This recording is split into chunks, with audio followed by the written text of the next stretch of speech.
You have your daughter-in-law. Every day you bring along 10 people. Come on, she's a human being.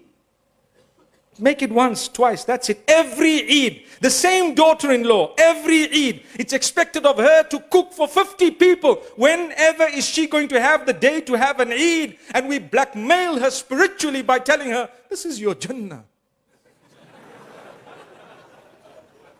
Your Jannah, you could have said, okay, my Jannah is I'm going to buy some food from outside and put my pride wherever it belongs, and I'm going to ensure that you too can have a beautiful Eid. Why are the restaurants there? For what? Why do they open on the day of Eid? Take out that money that you want to brag and boast and show about, and buy some food and let the women at home have a day off.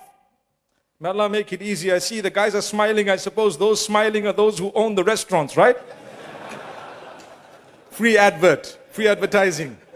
But it's a fact. Why? We are no longer living in a stage where you can impose on family members, and whether it's your wife, your daughter-in-law, your mother, whoever else it may be, different people. Wallahi, we make them suffer and we make them believe that Ramadan is a month where you're supposed to be in the kitchen for at least 7 hours, and then only will your Taraweeh be accepted. And for them, it's just Qul Huwallahu Ahad in every rak'ah. Allah forgive us. Wallahi, it's a sin, it's a crime. They also need to read Quran. They also need to get close to Allah. Come on, be considerate.